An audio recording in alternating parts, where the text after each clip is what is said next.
Find the length of the side labeled X. The triangle represented in the figure is a right triangle, as shown. To find the missing side of any right triangle, we can use the Pythagorean theorem, which is a squared plus b squared equals c squared, where the a and the b are the legs of the right triangle, or the two sides that form the right angle in the right triangle. And C is the hypotenuse of the right triangle, or the side that's across from the right angle. So now we need to substitute the values from our triangle to the Pythagorean theorem. Your A could either be 15 or X, because both of those are legs. So I'm going to use 15. 15 squared plus, and I can replace a b with x. X squared equals, c again is the hypotenuse, which is 25 squared. Now we need to simplify by squaring 15 and 25. 15 squared means 15 times 15, which is 225, plus x squared is equal to 25 squared, which is 25 times 25, or 625. Now we're trying to find what x is, which means we need to get x alone. To do that, the first thing we need to do is subtract 225 from both sides. 225 minus 225 is 0. Bring down the x squared term, bring down the equal sign, and 625 minus 225 is 400. And we're almost done. Again, we're trying to find x, not x squared. So in order to solve for x, we need to do the opposite of squaring x. The opposite of squaring x is square rooting x. So we must square root both sides to solve for x. The square root of x squared is simply x, equals the square root of 400 is 20, since 20 times 20 is 400. And when you square root a number, you're really asking a question. And the question is, what number times itself is 400? That answer is 20. So our answer is B.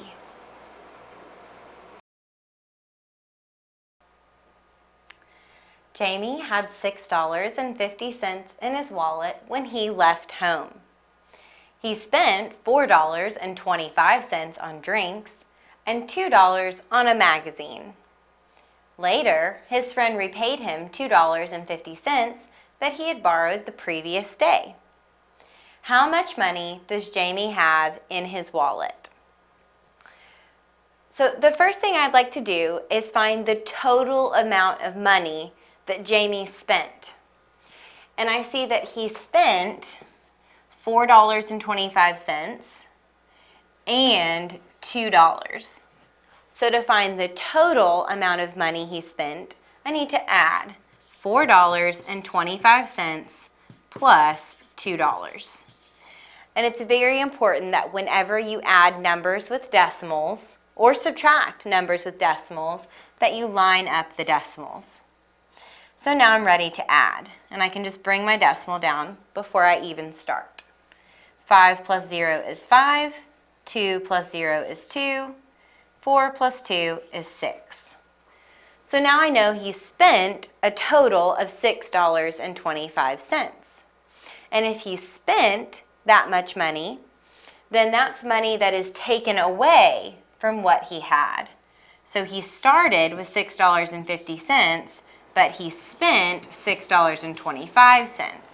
So I have to subtract what he spent from what he had before.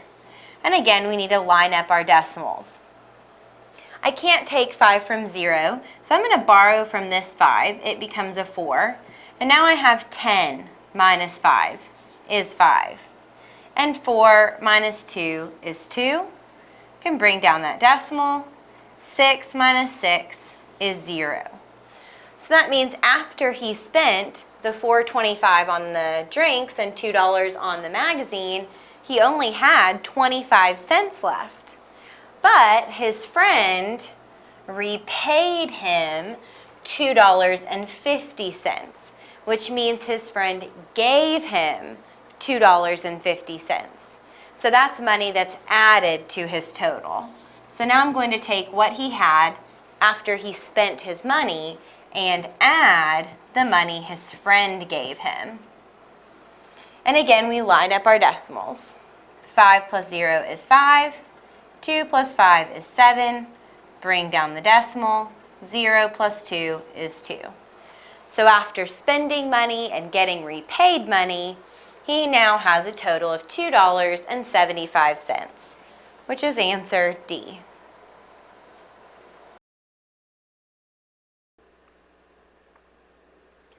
Arrange the following numbers in order from least to greatest.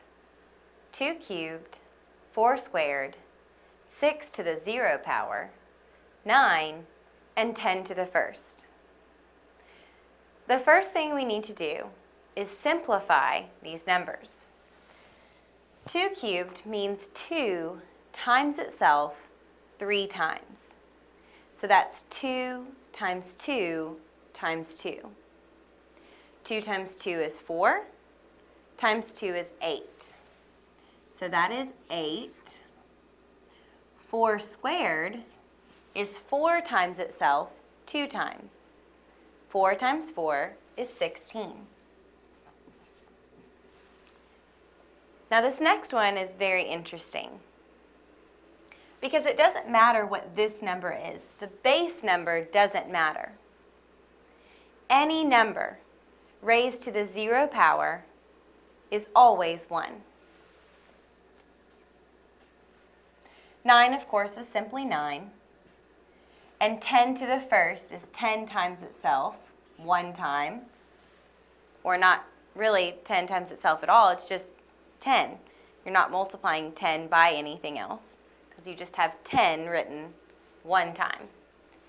And now they want these numbers in order from least to greatest. So the smallest number would be 1, followed by 8, then 9, 10, and 16. But of course, those are not in our answer choices because the numbers are written as they originally were. So now I'm going to go back and write them the way they were written to begin with. 1 was 6 to the 0. 8 was 2 cubed. 9 was always 9. 10 was from 10 to the first. And 16 was 4 squared. And now we just need to find which answer choice has this as the answer. So of course we should be starting with 6 to the 0, so that takes it down to either B or D. But then the next should be 2 cubed, which is not the case for B, so our answer is D.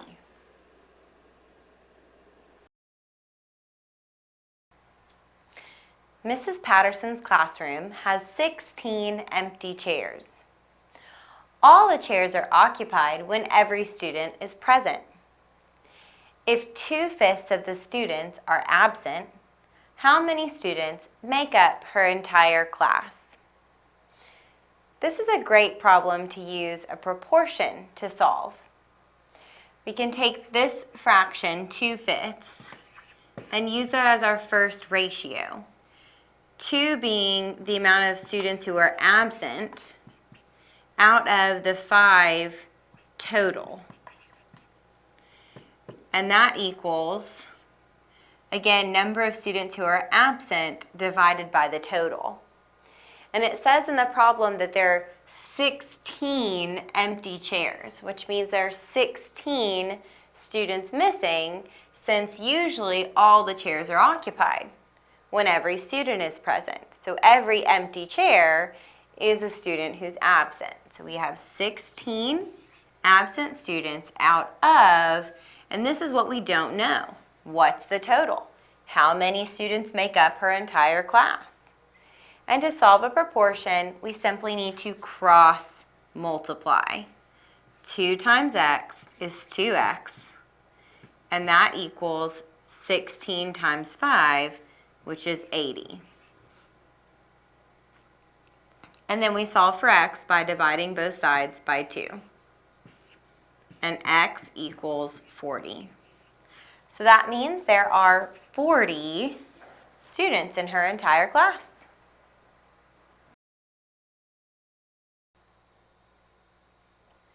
Determine the midpoint of the line shown in the figure. We will use the midpoint formula to find the midpoint of this line. The midpoint formula is x1 plus x2 divided by 2, and then y1 plus y2 divided by 2. So what you're doing is you're adding your two x coordinates together from the two endpoints and dividing that sum by 2, basically finding the average of the x values, which would be the middle of the x values, and then doing the same with your y coordinates of your two endpoints. You'll add those together and then divide that sum by 2. Again, finding the average of those y coordinates, or the middle of the y coordinates. So when you find the middle x coordinate and the middle y coordinate, you'll then have the coordinates of the midpoint.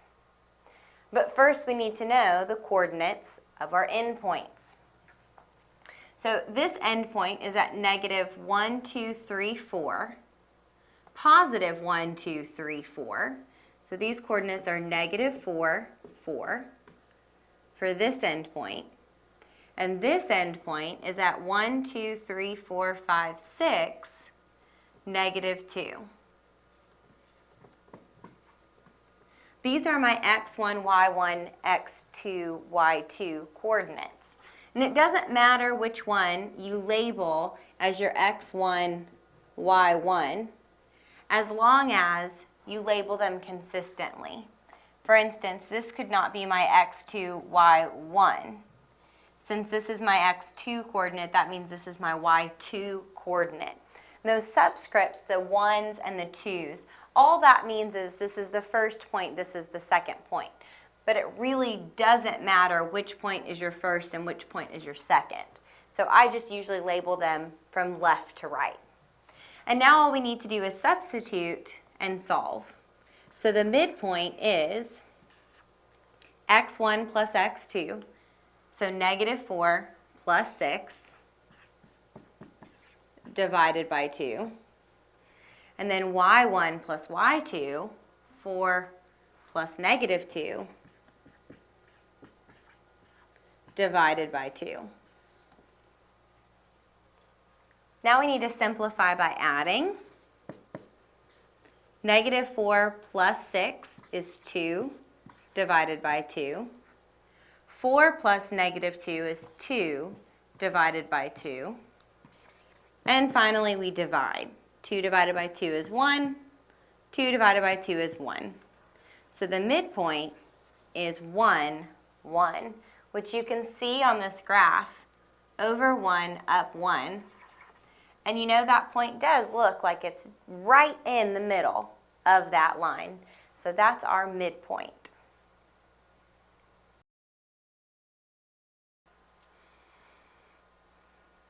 The expressions y equals negative 3x plus 6 and y equals 2x minus 4 represent straight lines. compute the coordinates of the point at which they intersect. This can be done by substituting 2x minus 4 for y in our other expression, or by substituting negative 3x plus 6 for y in this expression. Either way, the result is 2x minus 4 equals negative 3x plus 6. Now we need to solve for x. First, I'll add 3x to both sides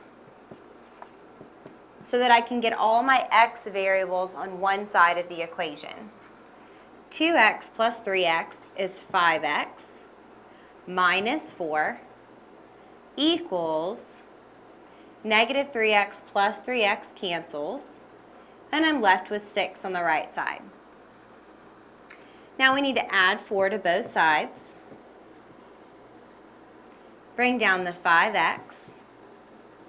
Negative 4 plus 4 is 0 equals 10.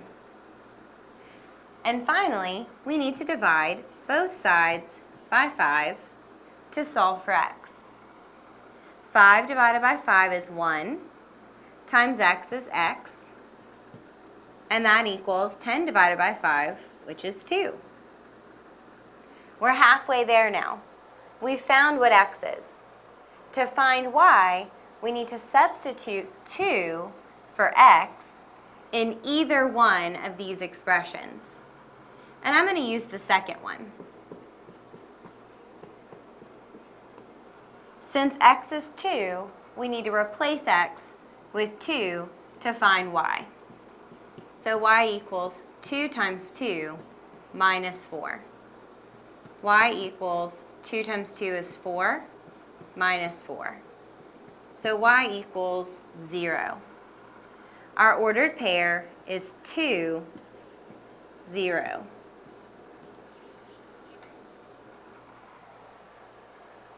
And you can always check this by plugging this ordered pair back into both of your expressions, and you should get a true mathematical equation there when you do that.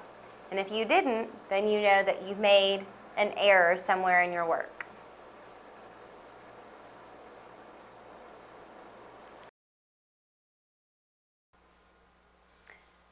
Kyle bats third in the batting order for the Badgers baseball team. The table shows the number of hits that Kyle had in each of 7 consecutive games played during 1 week in July. What is the mode of the numbers shown in the table? Mode means the number that occurs the most.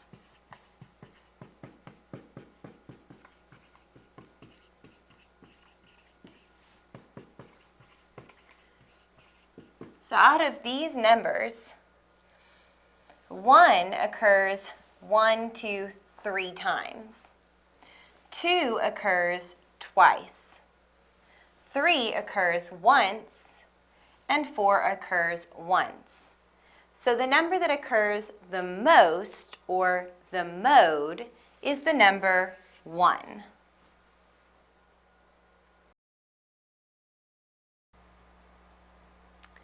Which of the following expressions is equivalent to x cubed times x to the 5th? First of all, we need to recognize that when you have 2 letters or a number and a letter next to each other with no operation symbols in between them, meaning there's no addition sign, subtraction, division, it is always understood that without any of those other operation signs, that we are multiplying these together. So this is x cubed times x to the 5th. And an exponent simply tells you how many times to multiply the base times itself. So x cubed means we're multiplying x times itself 3 times. And then we're multiplying that times x to the 5th, which is x times itself 5 times. So really, we're multiplying x times itself a total of 1, 2, 3, 4, 5, 6, 7, 8 times. So x cubed times x to the 5th is the same as x to the 8th. Now there is a rule for this so that you don't have to go through this step every time. And the rule is when you multiply with the same bases, the base being, like in this case, x, then you simply add the exponents together. So 3 plus 5 is 8, so it's x to the 8th, which is answer choice D.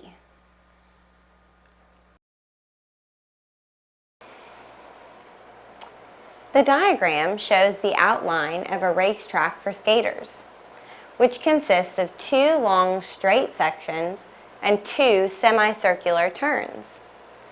Given the dimensions shown, which of the following most closely measures the perimeter of the entire track? Well, they've given us that this length here is 150 yards, apparently, since all of our answers are in yards. So that means that this opposite straight side here would also be 150 yards.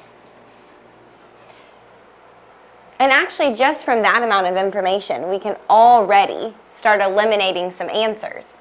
I know that 180 yards is definitely not enough because I've got 150 and 150. So you're going to have to skate this 150, skate some more, skate another 150, and skate some more. So we know we're already over 180 yards. We also know it's going to be more than 300 yards because just the 2 straight sections are 300 yards. So we can already eliminate that answer choice. And we're down to these 3 possibilities. So that means we need to figure out what this distance is here and here. They told us that these were semicircular turns. That means that semi means half of a circle.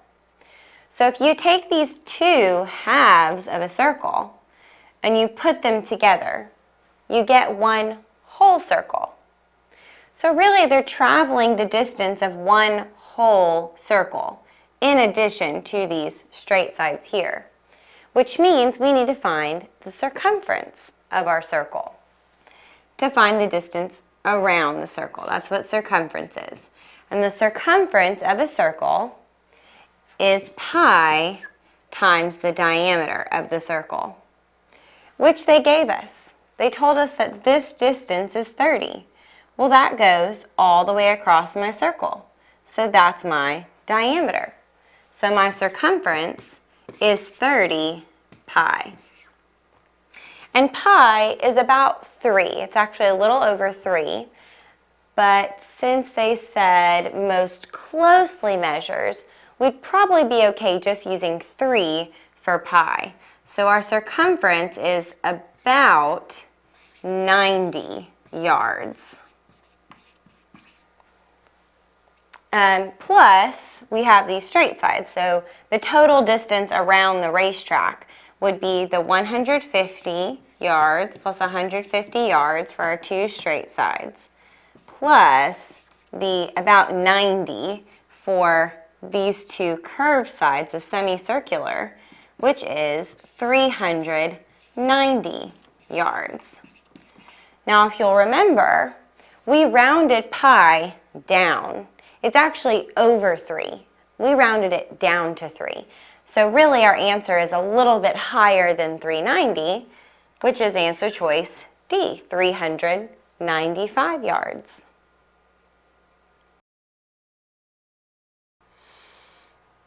Francine can ride 16 miles on her bicycle in 45 minutes. At this speed, how many minutes would it take Francine to ride 60 miles? This problem is a good candidate for using a proportion to solve. There's more than one way to solve it, but I like proportion, so I'm going to use a proportion. First, I know that Francine can go 16 miles in 45 minutes. That's going to be my first ratio. So I have 16 miles in 45 minutes. And the key to setting up a successful proportion is to be consistent. So since our first ratio, we have miles to minutes, then our second ratio will also be miles to minutes. So they want to know how many minutes it would take Francine to ride 60 miles. So my miles is 60, and my minutes is what I'm trying to find, so that's where I'll put a variable. To solve a proportion, we cross multiply. 16 times x is 16x, and that equals 60 times 45, 0. 6 times 5 is 30, carry the 3. 6 times 4 is 24, plus 3 is 27. So 2,700. And then we solve for x by dividing both sides by 16. So x equals, and now I need to find out what 2,700 divided by 16 is. 16 goes into 2,700 one time. And that's 16, and we subtract and get 11. Then we bring down our 0. We could use 15 as a compatible number to see how many times 15 would go into 110. So we have 15, 30, 45, 60, 75, 90, 105. So 7 times. So let's see if 16 will go into 110 7 times. 7 times 6 is 42. 7 times 1 is 7, plus 4 is 11. And that's a little too big, which means I know 16 goes into 110 6 times. So 16 times 6. 6 times 6 is 36. 6 times 1 is 6, plus 3 is 9. And that works. So we need to subtract, and we get 14. Then we bring down our next 0. So we have 140. So I know 16 is going to go into 140 at least 7 times, but it should go even more than that. So let's see what 16 times 8 is. 8 times 6 is 48. 8 times 1 is 8, plus 4 is 12. And that's all we're going to be able to do. So 8 times, and we get 128. And when we subtract those numbers, we get 12. So that means we need to add a decimal and a 0 and bring it down. 16 goes into 120 7 times. 16 times 7, we found earlier, is 112. So we subtract and we get 8. We add another 0 and bring it down. And 16 goes into 80 less than 6 times, and actually exactly 5 times. 16 times 5 is 80. So we subtract and we get a remainder of 0. So that means if it took her 45 minutes to go 16 miles, it should take her 168 7/75 minutes to go 60 miles. And this is the answer you would grid in.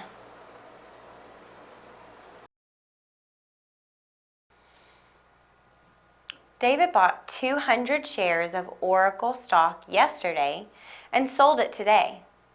His profit was $22. At what price did he buy the stock yesterday? We have this table of information to use. So we're only focusing on Oracle stock, which presently is being sold for $19.11 per share. It tells us that he bought 200 shares and made a profit of $22. So the first thing we want to do is find out his profit per share, which means we need to divide his profit by his number of shares.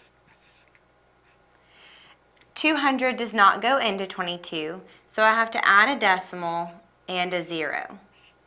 Now 200 will divide into 220. 200 goes into 220 one time. And 200 times 1 is 200. We subtract and we get 20. So we add another 0 and bring it down. 200 goes into 200 one time. 200 times 1 is 200. We subtract and we get 0. Now we know that he made 11 cents per share. If today's price per share is $19.11, then we have to subtract his profit to find out how much he bought them for the day before. So $19.11 minus 11 cents would just be $19. Answer B.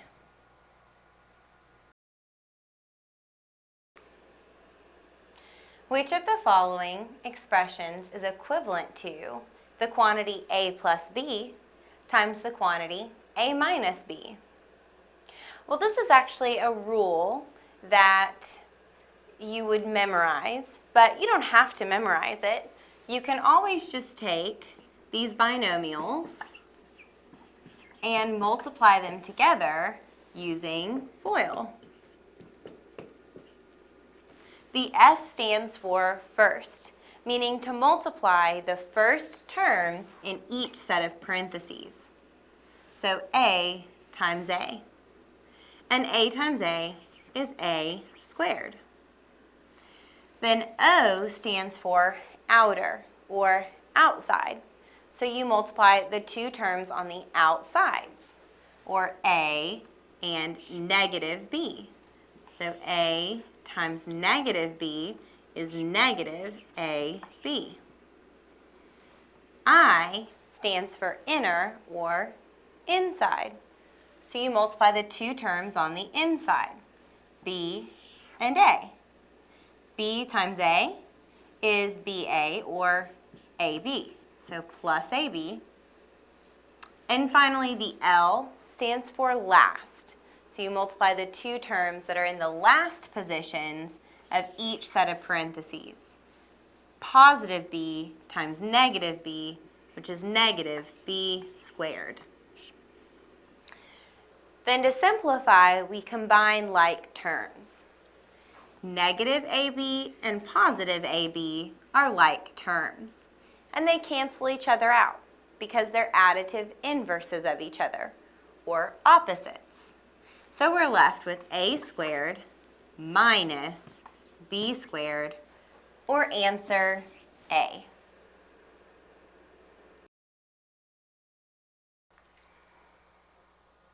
There are 64 squares on a checkerboard. Bobby puts 1 penny on the first square, 2 on the second square, 4 on the third, 8 on the fourth, and continues to double the number of coins at each square until he has covered all 64 squares. How many coins must he place upon the last square? The first thing I want to do is take this information out and organize it. So I've got two pieces of information here. I've got these number of squares and also how many coins are on the squares. So I'm going to organize it as squares and number of coins. So it says he puts 1 penny on the first square. So square 1, 1 penny. 2 on the second square. Second square, 2 pennies. 4 pennies on the third square. So third square, 4 pennies. 8 on the fourth square. So fourth square, 8 pennies. And so on like that. It keeps doubling. So another important word here is double. Really, we don't even have to find the pattern. They told us what it was. We're doubling. So this is 1 times 2 is 2. Times 2 is 4. Times 2 is 8. So since I know I'm doubling, then I have a base of 2. So on the first square, I have 2 to the power of 0. Any number to 0 is 1. So on my first square, I have 2 to the power of 0 coins. On my second square, I have 2 to the first power coins. 2 to the first power is 2. On my third square, I have 2 squared coins. 2 squared is 4. On the fourth square, I have 2 cubed coins. 2 times 2 times 2 is 8. So as you can see, as we increase our number of squares, our exponent also increases. The first square had 2 to the power of 0 coins. So the exponent is 1 less than the square that we're on. Second square, 2 to the first power. The exponent is 1 less than the square we're on. Third square, 2 to the second power. The exponent is 1 less than the square we're on, and so forth. So then how many pennies will be on the 64th square? Well, we know that we're going to have a base of 2, and our exponent is going to be 1 less than the square we're on. So we'd have 2 to the 63rd power number of coins on our 64th square. Just answer C.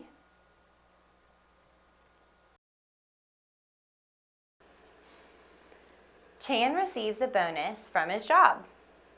He pays 30% in taxes, gives 30% to charity, and uses another 25% to pay off an old debt.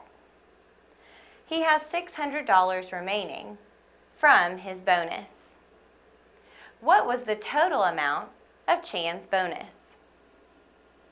First, I want to start with totaling the percentage that he spent or used, the percentage that is not left. So he pays 30% in taxes, gives 30% to charity, and uses the 25% to pay off an old debt. So that's a total of 85% that he has used, which means he had 15% left. And the $600 is the 15% of his total. $600 is 15% of the total amount of his bonus. 600 is equals, change the percent to a decimal, of means to multiply, and we don't know the total, so use a variable, like t. And now we just need to solve for t. So divide both sides by 1500ths. So 600 divided by 1500ths.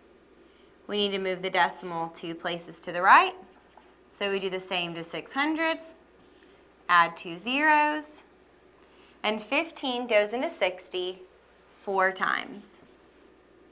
15 times 4 is 60. You subtract and get 0. When you bring down 0, 15 goes into 0 0 times, and that's just going to keep happening 2 more times until we get 4,000. So what was the total amount of Chan's bonus? $4,000.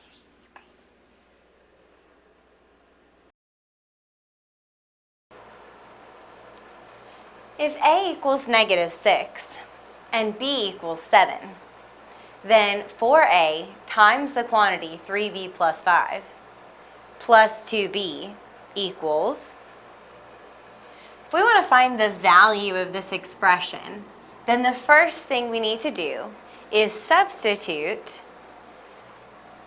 -6 and 7 for A and B respectively.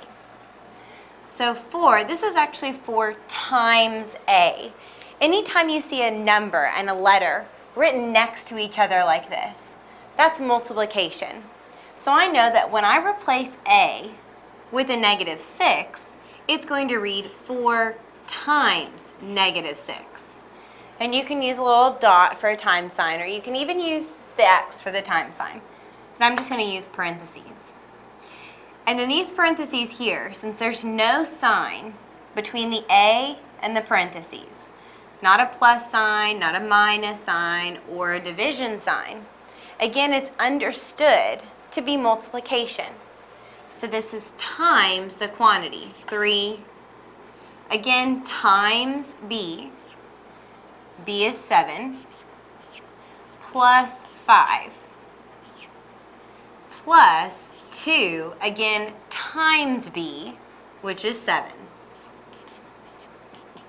Now there are a lot of parentheses here. So what we can do to kind of minimize confusion is we can change these parentheses into brackets. And it still means the same thing. They act exactly like parentheses do.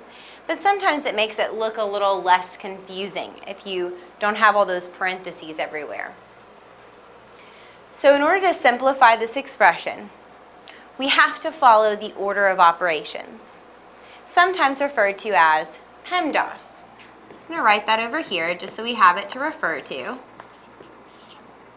which is that we first always must simplify inside our parentheses first.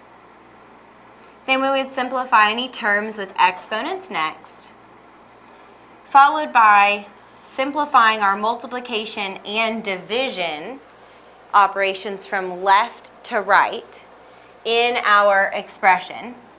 So just whichever one occurs first in our expression from left to right. And finally, we would simplify our addition and subtraction operations, also from left to right. So following PEMDAS, we first need to simplify these expressions inside our grouping symbols.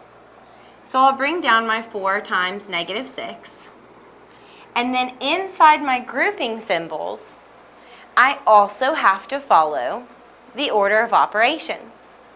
So now looking inside these grouping symbols, I have 2 different operations.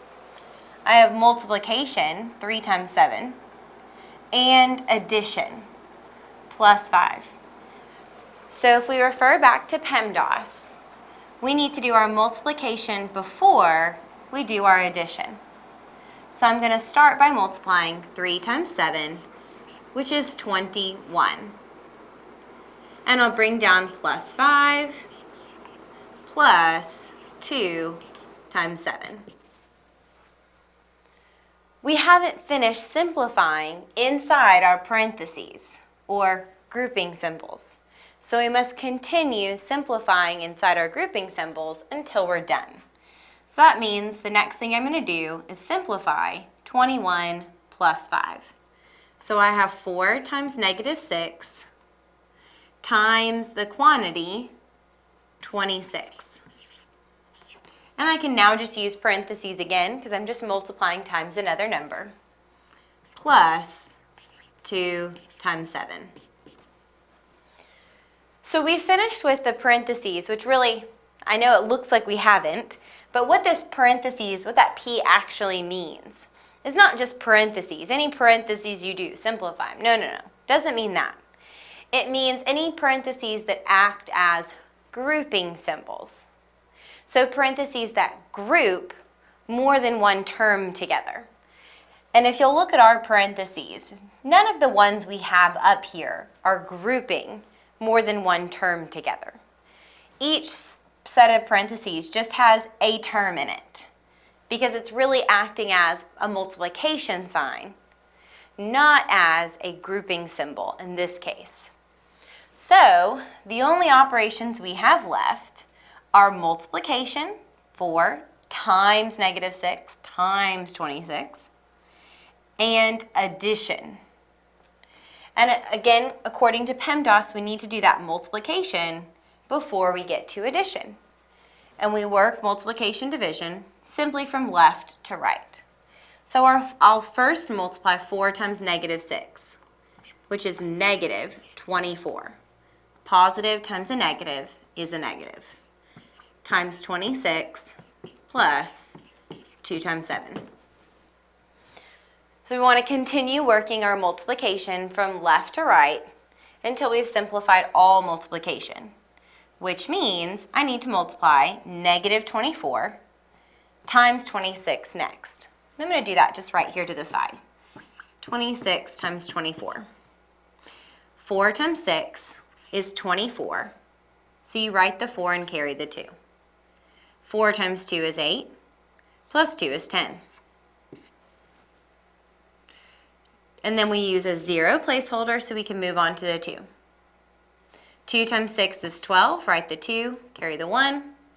2 times 2 is 4, plus 1 is 5. 4 plus 0 is 4, 0 plus 2 is 2, 1 plus 5 is 6. 624, and that's after we added.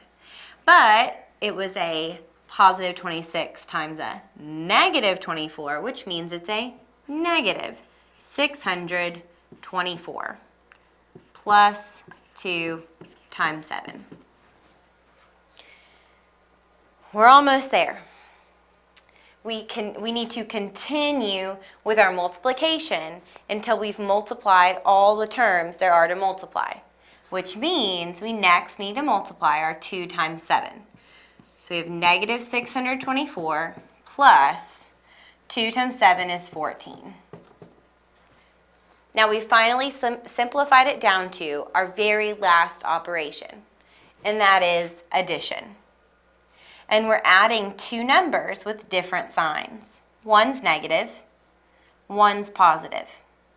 When you're adding numbers with different signs, you need to subtract the numbers and take the sign of the number with the larger absolute value.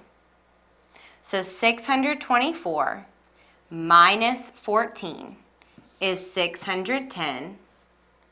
And since 624 is negative, our answer is negative. So your answer is D, negative 610.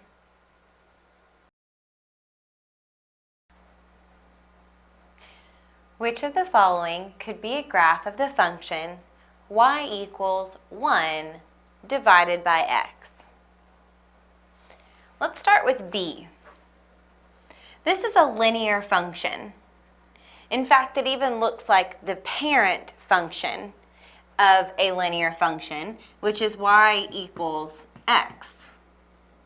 So not y equals 1 divided by x. By the way, this is called a rational function. The root ratio means a comparison of two numbers, or a fraction. And B is not the graph of a rational function. It's the graph of a linear function. C is a quadratic function graph. This parabola is graphed from a quadratic function. And this also looks like the parent form. The parent form of a quadratic function is y equals x squared. So this would also not be the graph of a rational function. On D, this is what an exponential function looks like. It starts out increasing slowly, but then it begins increasing faster. And that parent function is y equals a number to the x value, or b to the x. That's not the parent function, that's just the form. And it's actually y equals a times b to the x. but again, not a rational function. And then, so we can eliminate D. And then on E, this is very similar to B. It's another linear function. It graphs a line. And it's not the parent function this time, but it's still a linear function. So it's in this form, y equals mx plus b. So still, with a linear function, our x is not in the denominator like our rational function. So that one's out as well. Which means we're left with A, which is the graph of a rational function. Something you can think about with rational functions is that the only number you can't divide by is 0. Notice how on this graph, your domain is never 0. On this side of our graph, it's approaching 0 and then it turns down sharply away from 0 because your x value can never be 0. Since you cannot divide by 0. It's the same thing in the first quadrant. Again, it's approaching 0 and then it turns sharply away from 0 because x can never be 0. Your y value will also never be 0. So again, you can tell in this graph our y value never reaches 0. However, in all of these other graphs, we do have an x value of 0. There it is, right there.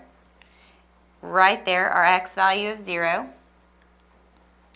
And so that's another way to tell that A is the solution. A is the graph of the function y equals 1 divided by x.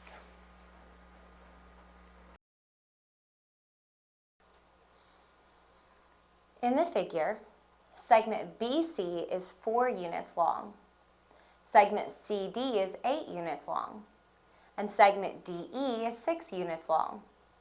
What is the length of segment AC? The first thing I'd like to do is take this information and actually put it on my picture. So segment BC is 4 units long. Here's segment BC, it's 4. Segment CD is 8 units long. CD is 8. And segment DE is 6 units long.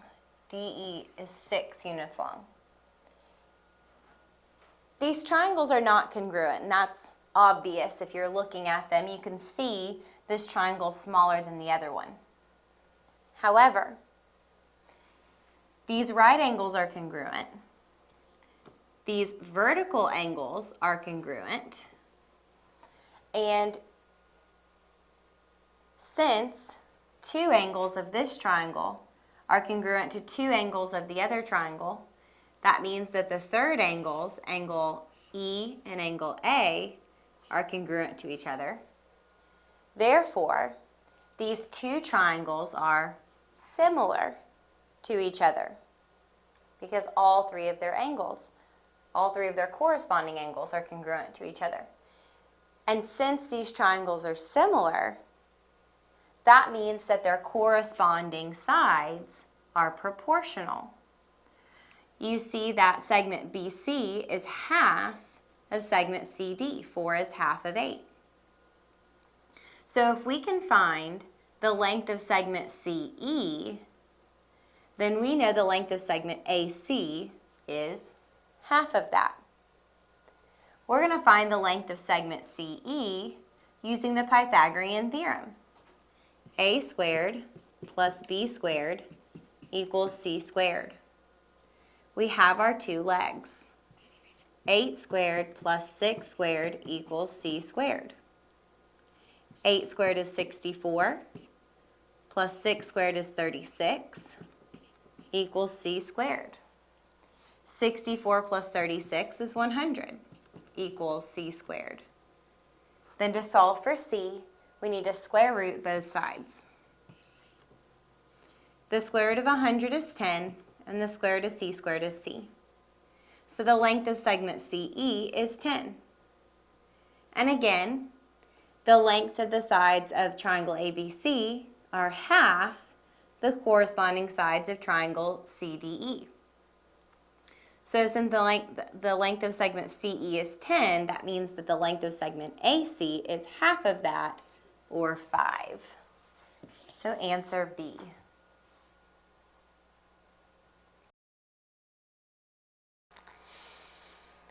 In the figure, A, B, and C are points on the number line, where O is the origin. What is the ratio of the distance BC to the distance AB? So first we need to find the distance between points B and C. And the distance between 2 points is the absolute value of the difference of the coordinates. So that is the absolute value of B is 5 minus C is 8, which is the absolute value of -3, and that is 3. So the distance between points B and C is 3. Now we're going to do the same thing to find the distance between points A and B. And again, it's the absolute value of the difference of the coordinates of point A and point B. So that's the absolute value of A is -6 minus B is 5, which is the absolute value of -6 minus 5 is -11, and that is 11. So the distance from point A to point B is 11. Now they've asked us what the ratio of those distances is. And it gives you the order that it wants the ratio written in. So the distance BC should be the first number in the ratio, 3, to, and we use a colon, or you can write 2, it's fine too, the distance from points A to B, which is 11. So our ratio is 3 to 11, or answer D.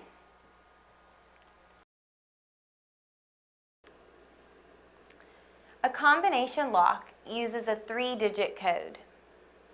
Each digit can be any of the 10 available integers 0 through 9. How many different combinations are possible? In this probability problem, there are 3 independent events. Independent meaning they don't affect each other. So to find the possible outcomes, we would have to find the product of the possible outcomes for these 3 independent events. So the possible outcomes would be first the possible outcomes for the first digit, 10, since there are 10 available numbers, times the possible outcomes for the second digit, which again is 10 integers, times the possible outcomes for the third digit, which is again 10. So the probability is 10, or the possible outcomes is 10 times 10, which is 100, times 10, which is 1,000 possible outcomes. This is the quicker way to do it. Of course, you can always see by actually writing the combinations. 0, 0, 0 would be the first. Then 0, 0, 1, 0, 0, 2, 0, 0, 3, 0, 0, 4, 5, 6, etc., all the way up to 999, which makes it seem like there are 999 possible outcomes. But really, we have to count this first one, the 0, 0, 0, which gives us the total of 1,000 possible outcomes.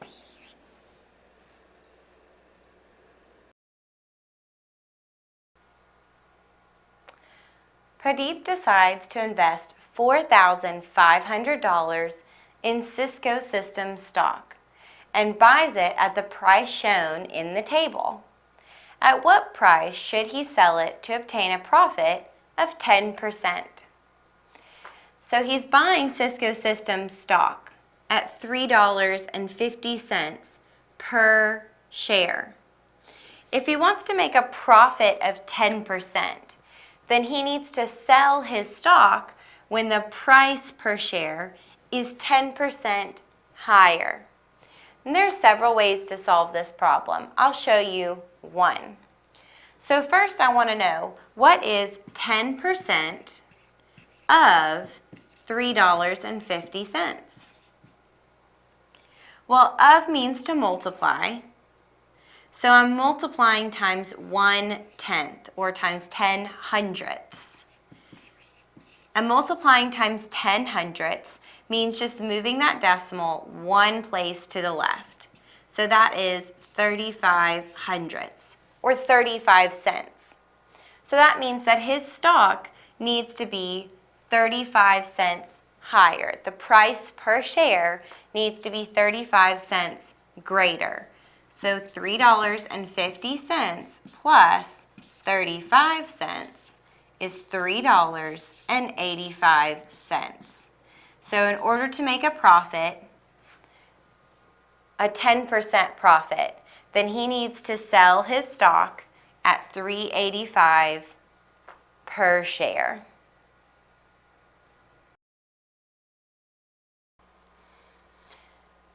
What is the area of the figure shown? Well, there are a few different ways you could approach this problem, but I'm going to show you one. And that is to first find the area of this whole rectangle, and then simply to subtract the area of this rectangle here, since that's the only part that's missing out of this large rectangle. So first, we'll find the area of the large rectangle. And the area of a rectangle is the length times the width. So the area of the large rectangle is 20 feet times 50 feet.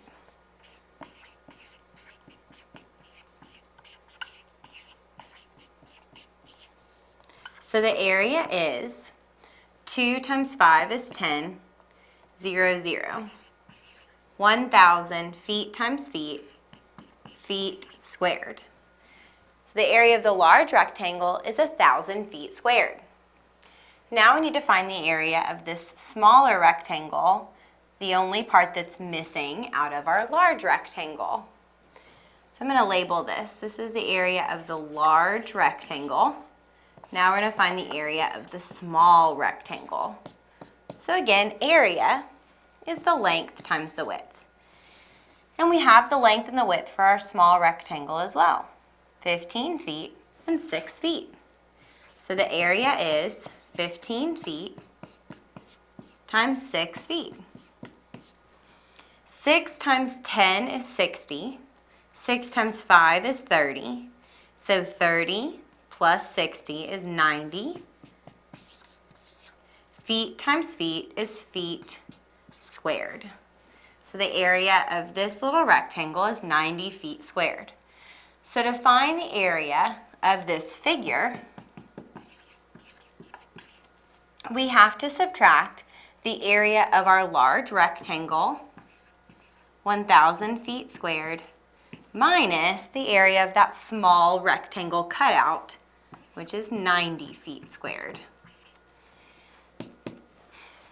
And 1,000 minus 90 is 910 feet squared. And that's the area of our figure.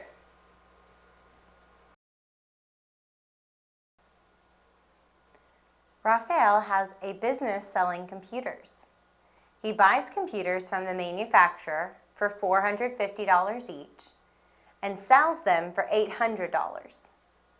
Each month he must also pay fixed costs of $3,000 for rent and utilities at his store.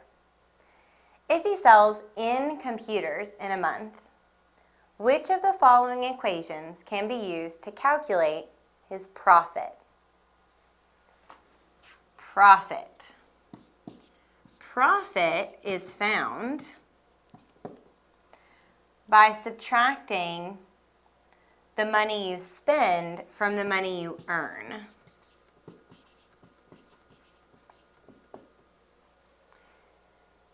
So we know that he earns $800 for each computer that he sells. That's money he earns, $800 for each computer, which means to multiply times the number of computers he sells.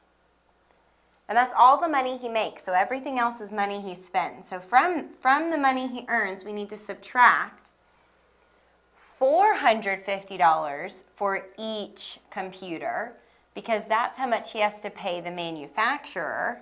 So minus 450 in.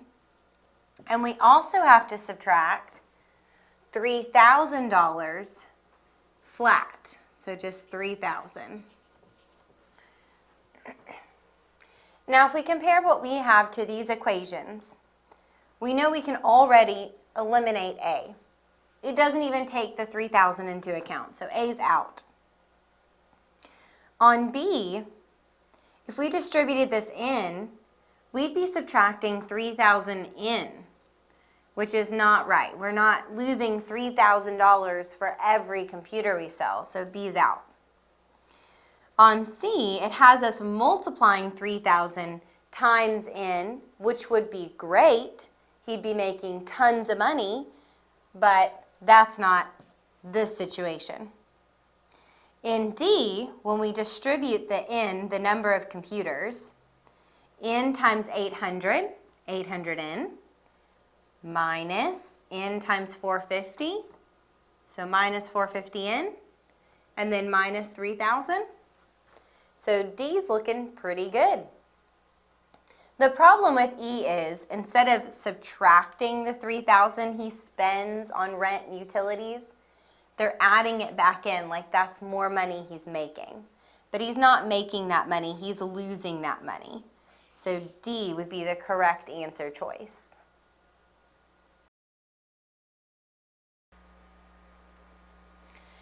If x plus y is greater than 0, when x is greater than y, which of the following cannot be true?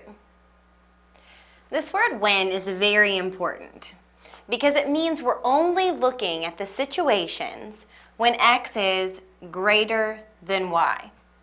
So first we should go through our answers and eliminate the ones that don't satisfy this inequality. Is 3 greater than 0? Yes, so it stays. 6 is greater than negative 1, so it stays. Negative 3 is not greater than 0, which means C must be eliminated as a choice. Negative 4 is not greater than negative 3, so it must also be eliminated as a choice. 3 is greater than negative 3. So the 3 answers left are the only ones that satisfy this inequality. So now we need to check to see if they satisfy the first. So we'll take A, 3 plus 0 is greater than 0. 3 plus 0 is 3, and that is greater than 0, so it works. B, 6 plus negative 1 is greater than 0. 6 plus negative 1 is 5, and 5 is greater than 0. And finally, E, 3 plus negative 3 is greater than 0. 3 plus negative 3 is 0. But 0 is not greater than 0. 0 is simply equal to 0. So this one is not true. So we found our answer, E.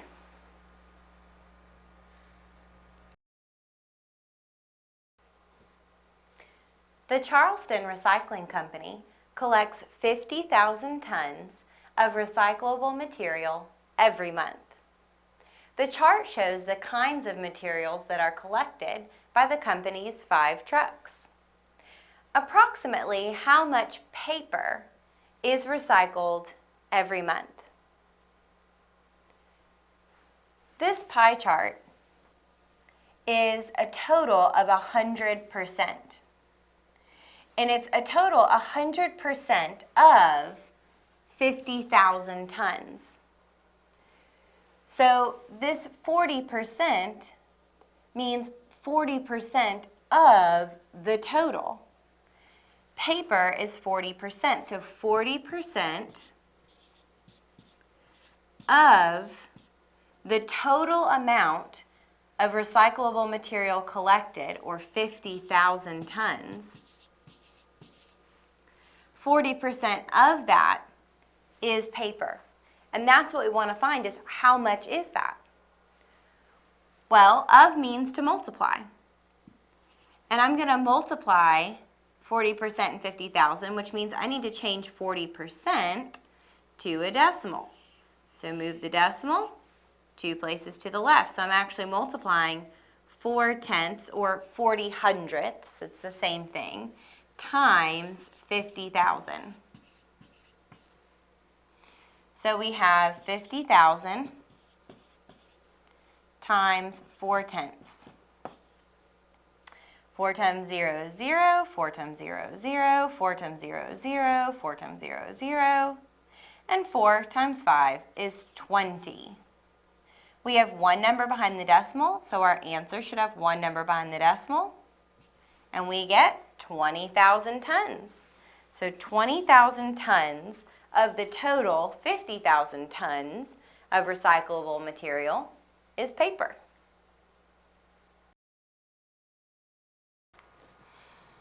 Marjorie buys a package of stocks consisting of 100 shares each of Microsoft and Apple, as well as 200 shares of Garmin at today's closing prices as shown in the table. What is the average price per share that she pays for these stocks? To find this average price per share, first I need to find the total price. Then I have to find the total shares and divide, because this is a ratio, price per share. Price divided by shares. So first I'm going to figure out how much money she spent on these shares. So she got 100 shares of Microsoft. So let's start with Microsoft. She bought 100 shares for $45.14 each. So times 45, 14. And multiplying by 100 just means you move that decimal 2 places to the right. So it's $4,514 that she spent on her Microsoft shares. She also bought 100 shares of Apple. So 100 times, and Apple is $16.90. And again, multiplying by 100 just means to move that decimal 2 places to the right. So she spent $1,690 on her Apple shares. Then she got 200 shares of Garmin.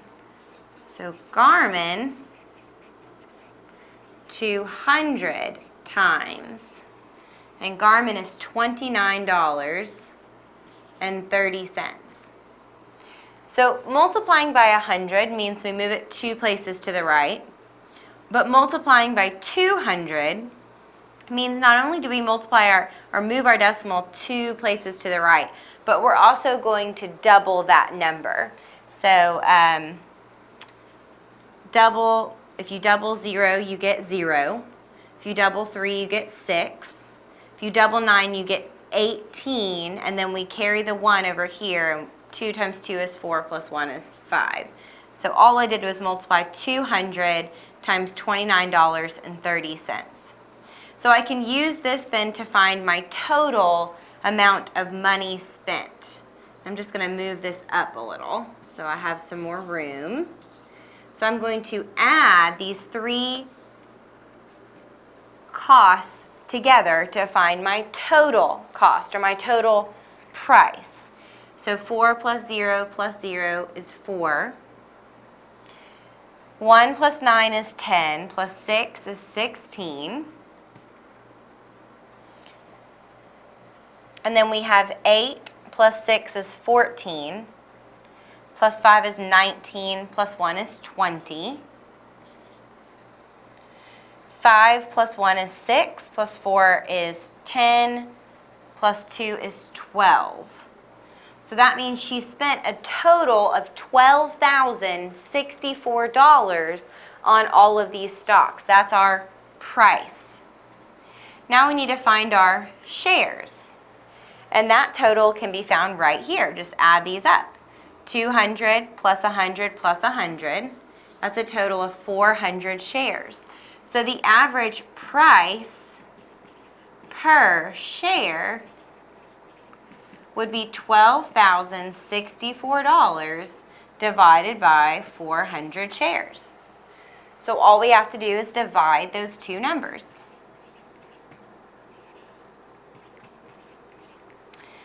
400 goes into 1206 3 times. 400 times 3 is 1200. Subtract and you get 6. Bring down the 4.